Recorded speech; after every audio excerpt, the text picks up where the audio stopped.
সঠিকভাবে যদি shorts upload করতে না পারি তাহলে শর্টসে ভিউ আসবে না। তাই সঠিকভাবে আপলোড করা শিখতে হবে। কিভাবে আপলোড করলে এবং কি কি কাজ করলে শর্ট ভিডিও ভাইরাল হবে সেটা আজকে দেখাবো। চলুন আজকে ভিডিওটি শুরু করি।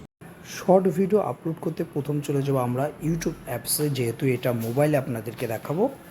আসার পর দেখেন এখানে প্লাস আইকন, এই প্লাস আইকনে চলে আসবো। আসার পর দেখেন এখানে শর্টস নামের একটি অপশন, শর্টসে চলে আসবো। শর্টসে আসার পর দেখেন অ্যাডসে যাব। এখানে যাওয়ার পর এবার আপনার যে শর্টস ভিডিওটি রয়েছে সেটা আপনারা এখান থেকে সিলেক্ট করবেন। যে ভিডিওটি আপনি কি করবেন, যে ভিডিওটি আপনি আপলোড করতে যাবেন সেই ভিডিওটি আপনি এখান থেকে সিলেক্ট করবেন। মনে করুন আমি এই ভিডিওটা আপলোড করতে যাচ্ছি, এই ভিডিওটা নিলাম। নেওয়ার পর দেখেন এখানে আপনি শর্টে লেন্থ কত সেকেন্ড পর্যন্ত আপনি রাখতে চান সেটা আপনি এখান থেকে সিলেক্ট করবেন। আমি এখান থেকে 10 সেকেন্ড রাখলাম। 10 সেকেন্ড রাখার পর আমি এখান থেকে এটাকে অন করে এখান থেকে অ্যাড করে দিলাম।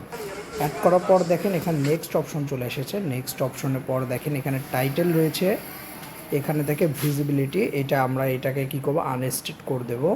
আনস্টেট করার পর নিচের দিকে দেখেন অল্টারনেট কন্টেন্ট, এটা আমরাকে এখান থেকে নো করে দেব। নো করে দেওয়ার পর আমরা উপর দিকে যাব চলে আপনার এখানে আপনাদের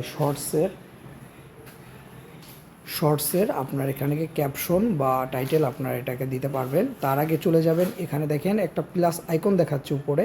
এই প্লাস আইকনে যাওয়ার পর আপনার শর্টসে যে ফুটেজটি সবচেয়ে ভালো এবং অ্যাট্রাকটিভ অডিয়েন্স আপনাকে ভালো লাগবে সেটা আপনার এখান থেকে সিলেক্ট করে দেবেন। সেটা হলো থাম্বনেল হিসেবে থাকবে, শর্টসের প্রোফাইল পিকচার হিসেবে আমরা এখান থেকে এইটাকে দিলাম। দেওয়ার পর আমরা এখান থেকে এইটাকে অন করে দিলাম। আমাদের এইটাই আমাদের প্রোফাইল পিকচার হিসেবে থাকবে। এবং থাকার পর দেখেন এখানে ক্যাপশন, এবার আমরা এখান থেকে ক্যাপশন দেব। এখান থেকে মনে করুন আমরা একটা ক্যাপশন দিলাম,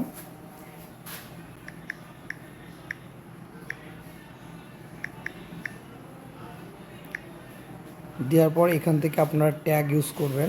আমরা এখান থেকে বেশি ট্যাগ ইউজ করব না, আমরা মাত্র একটা ট্যাগ ইউজ করব। এখান থেকে শর্টসটা দিয়ে দিলাম এবং আপনার এখান থেকে চাইলে আপনার আর একটা হ্যাশট্যাগ দিতে পারেন। এখান থেকে আমরা দিলাম শর্ট। আমরা এখান থেকে দুইটা হ্যাশট্যাগ ইউজ করলাম, আপনার বেশি হ্যাশট্যাগ ইউজ করবেন না। এখান থেকে আপলোড শর্টস চলে যাব এবং বাকি কাজ আমরা ওয়াইটি স্টুডিওতে যাওয়ার পর আপনাদেরকে দেখাবো। এখান থেকে আপলোড শর্টসে চলে গেলাম এবং এইবার আমরা দেখাবো ওয়াইটি স্টুডিওতে আমার যে কাজগুলো আমাদের করতে হবে সেটা দেখাবো।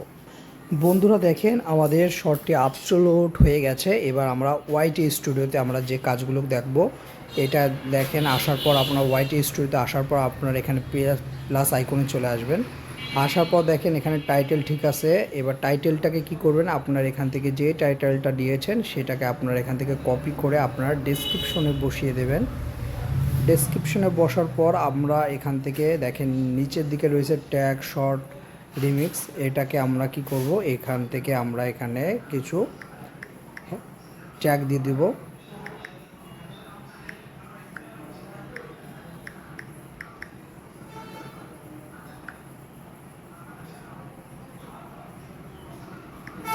আমরা বেশি ট্যাগ ইউজ করব না, আমরা 2-3টা ট্যাগ আমরা এখান থেকে দিয়ে দেব।